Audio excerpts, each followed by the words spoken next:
What's going on, everyone? So, Los Angeles Lakers returned home from their road trip where they didn't have quite the great home trip, but returned home, continued to stay undefeated at home, which is good, and beat the Philadelphia 76ers. Now, obviously, look, Philly is without their two best players, so not too much you can write home about, but you still handled and did what you were supposed to do.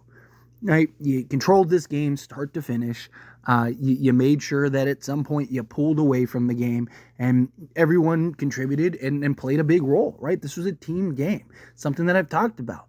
Right, Lakers only had 11 turnovers with 28 assists. When they're playing the right way and they're sharing the basketball, and they're finding good looks and good shots, they're just a completely different team. But when you have like the Cavs game where you're 21 assists and 20 turnovers, you're not winning very many games that way. Lakers also shot incredibly well. I mean, they shot 46% from three-point range, 16 of 35, and then shot 52% from the floor, period. But I liked the aggression. I liked the change of pace with this team. They went and gave us a new lineup, which we're going to talk on here in a minute. But Anthony Davis was absolutely spectacular. 31, 9, and 1, 11 of 20 from the field, 2 of 3 from three-point range, 7 of 8 from the foul line, 4 blocks, 3 turnovers. Not great, but, guy does everything. And delivered and was a plus 20 overall. LeBron James gave you a triple-double, 21 points, 12 rebounds, 13 assists, 9 of 14 from the floor, 2 of 4 from 3, 1 of 1 from the foul line, 3 blocks, and only 2 turnovers. That's what you like to see from LeBron. Austin Reeves shot the lights out, which you love to see. And look, I've talked about it. He's just so inconsistent, right? His next game, he'll probably shoot like this again. And it's not just a home game because, what was it, the Suns game, he shot the lights out in, right? He just has these stretches where he'll, 3-4 games, shoot the lights out. And then he'll have 3-4 games where he can't buy a 3 to save his life. But a lot of these threes were in rhythm. Right, he was 6 of 8 for a good majority of that game, and then just kind of was trying to get over his career high, which was 7.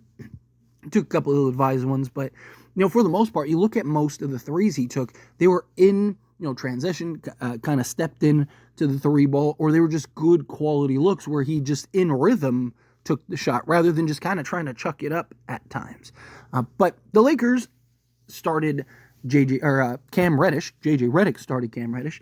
This is something that I talked about. I mean, I even made a video on this channel about this very thing, if this needed to happen. My concern was D'Angelo Russell, which we'll talk about here in a moment, because I do think that he deserves some credit. But Austin Reeves, he was the guy that I kind of wanted to see come off the bench just because he is proven off the bench. He's actually more efficient off the bench.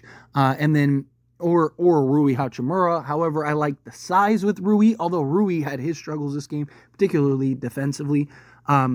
So you inject Cam Reddish. Cam Reddish gives you that athleticism, gives you that foot speed, gives you the size and the length that you need. Obviously, offensively, he doesn't provide much. But as far as the defensive side goes, helping with the rebounding, right? He had 5 rebounds in this game. He's a guy that is just incredibly versatile outside of just being a quality offense. But if he could just give you 8 points a game, that dude, he would just do so many wonders for this Lakers team.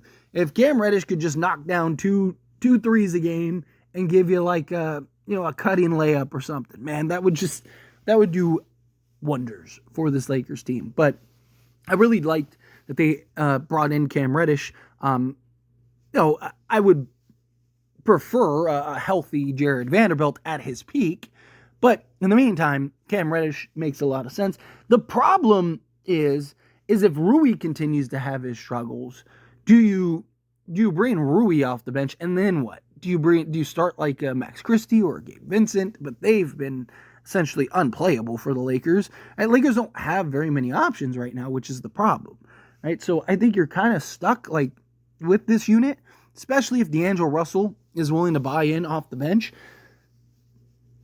D'Angelo Russell off the bench makes the most sense considering this team, the offensive system in which they are running, and what JJ Redick wants to do. JJ Redick is running everything through Austin Reeves. And I've talked about how D'Angelo Russell is essentially unplayable now, right? Because you don't need his playmaking, because you're not running a, give your point guard the ball and let him go make plays type of offense. You're doing a free-flowing, everybody's touching the basketball, trying to get 30 assists, and 12 of them aren't coming from one guy. Right? Obviously, LeBron is LeBron, but you're not looking for that isolation basketball heavy, at least in the starting unit. And he doesn't rebound, he doesn't defend, and so he basically becomes neutralized. He basically, you don't need him out there. He becomes a redundancy. But D'Lo going to the bench now, right? Like, if he's willing to buy in and accept it, which credit D'Angelo Russell. I've been very critical of D'Lo. I know many people have as well. But he said in the offseason that he was going to be more professional. He was going to buy in and do what's best for the team. And so far he's done that. It's been one game. We'll see. But in the past, we've seen the cryptic X tweets, and we've seen him pouting on the sidelines and all that. But if D'Lo can and is willing to come off the bench, that solves 90% of the Lakers' bench issues, right? Because you're talking about a guy that the Lakers' bench is averaging 20 a game, and D'Lo just gave you 18 off the bench in his first game. If he can give you anywhere close to that, you just doubled your bench production. And that's not counting assists and his playmaking, but also D'Lo gets to be D'Lo in the second unit, because you can go now rest LeBron, rest Austin Reeves, and just go, hey, D'Lo, get us interactions. Run a two-man game with Anthony Davis when Jackson Hayes comes in. Jackson Hayes, if we end up pulling off a trade for a Walker Kessler or whatever, right? It just gives you so much more versatility. And now D'Lo and his skill set is much more needed. It's something I talked about heavily last season. Right? If you were part of this channel last season, or as it stands Lakers last season, talked about why do we keep putting LeBron and D'Lo on the bench together and have Austin Reeves be the primary sole playmaker, right? Like, if he's not dealing with pressure, he can bring the ball up and get you in your actions. But we saw even in this game, when teams are pressing him, he's got to get the ball out of his hands. And so to me, if you have LeBron out there with Reeves, then now you have that two-man game. And then you can now rest those two and then bring in D'Lo and let's go. Right? D'Lo now gets to be the primary playmaker, and he can go play his game, and he can be aggressive and look for his shots. And, if he is having a bad night or he is having an off night, he's coming off the bench. You're not looking for him to be in close games and start games and all that stuff. You're looking for him to kind of just be the middle gap guy.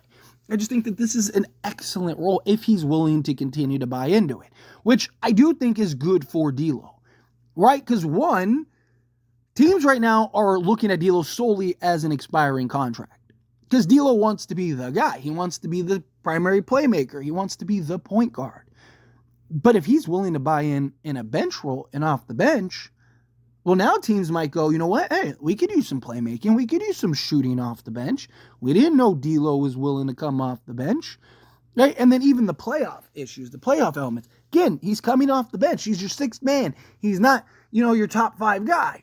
Right, so if he has his bad games, hopefully your starters are doing what the starters are supposed to do, and you can bench now D'Lo and not have to worry about it or stress it. I trust, and I talked about this heavily. I trust JJ Redick. I think JJ Redick is going to continue to do what is necessary. I don't think he cares if D'Lo's pouting. I think he'd sit Reeves. I think he'd sit Rui. I think he'd sit whoever he has to in order to put this team in the best position possible. But again, obviously he's limited on the rotation and the players that he has right now.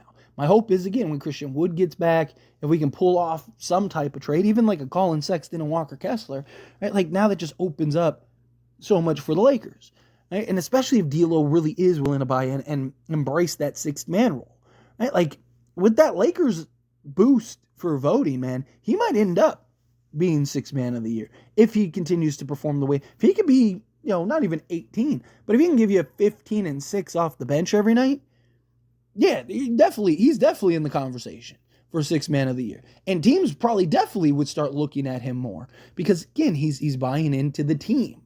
People have always viewed D'Lo as this selfish player.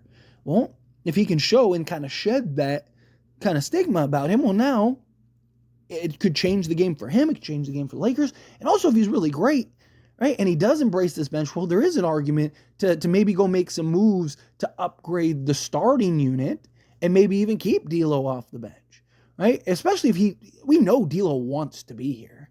We know D'Lo wants to be a Laker. And, obviously he's not untradeable. Obviously, I'm not saying you don't trade him at all. If the right move's there, you do it. Right? If the right trade's there that can upgrade this team, then you do it. But if there isn't anything there, in worst case, you got D'Lo coming off the bench as a sixth man, and we upgrade the starters in other areas using other guys, Gabe Vincent, Max Christie, Jared Vanderbilt, right, Rui Hachimura, and let's say we get a point of attack, a center, and like a 3-and-D guy, right? Like, you told me we were keeping D'Lo, like, I'd be fine. Let's go, right? Like, again, obviously, we got to continue to see D'Lo. It's been one game. I don't want to overreact to that one game, but it is very nice to see. It's very exciting. We'll see how this continues to progress going forward. But anyway, as always, this is a discussion, and I pass the question on you. Let me know your thoughts and opinions down in the comments below. What do you think? How do you feel? What are your thoughts? Do you really like what you saw from D'Lo in this game? Do you think that, like, yeah, man, like, him really buying in, him accepting, that could potentially be huge for the Lakers? Do you think J.J. Redick made the right move, injecting Cam Reddish into the starting unit, giving you some size, giving you some athleticism, giving you some versatility out there on the basketball court? Again, however you feel, whatever your thoughts are, I'd love to hear it. So let me know either way down in the comments below. That being said, if you haven't liked this video, hit that like button. Helps me out. So we enjoy these types of videos, and I truly appreciate it. Not subscribe to the channel, hit that subscribe button. Turn on the bell notifications. Appreciate y'all. See you in the next